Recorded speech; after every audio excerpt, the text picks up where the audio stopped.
నమస్కారం.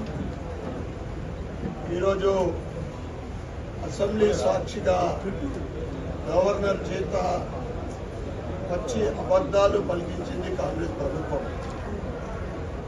మహిళలకు, యువకులకు, రైతులకు ఏదో బాగు చేస్తామని గొప్పలు చెప్తుంటే ఈరోజు గవర్నర్ చేత గొప్పలు చెప్తున్నది ఈ కాంగ్రెస్ ప్రభుత్వం.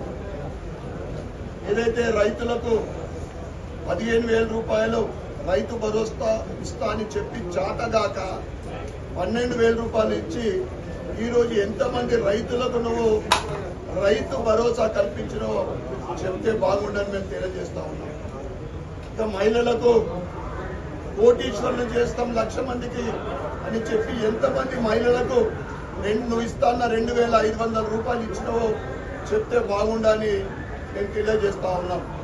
అదేవిధంగా యువతకు, చదువుకునే మహిళలకు, ఆడబిడ్డలకు నువ్వు ఇస్తాన్న స్కూటీలు ఎంతమందికి ఇచ్చినవో, కళ్యాణ్ లక్ష్మి, షాదీ ముబారక్ నువ్వు ఇస్తాన్న తులం బంగారం ఎంతమందికి ఇచ్చినవో అది కూడా చెప్తే బాగుండని మేము తెలియజేస్తా ఉన్నాం. ఇంకా యువకులకు నువ్వు ఏదైతే డిక్లరేషన్లో, యువ డిక్లరేషన్లో ఫీ రీయింబర్స్మెంట్ అయితే ఇప్పటికి ₹1 కూడా ఇప్పటిదాకా విడుదల చేయలేదు. ఎన్ని విడుదల చేసో చెప్తే బాగుండని నేను తెలియజేస్తా ఉన్నాను.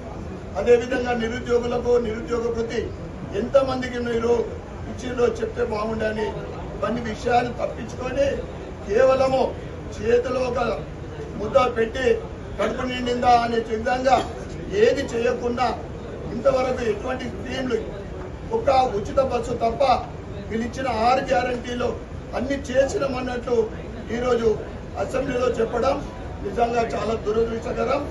వారి చేత గవర్నర్ చేత చెప్పించడం అనేది చాలా బాధాకరమైన విషయం. చివరిగా కలాం గారు కళలు కన్నారు, కళలు కనండి అవి సాకారం చేసుకోని చెప్పింది.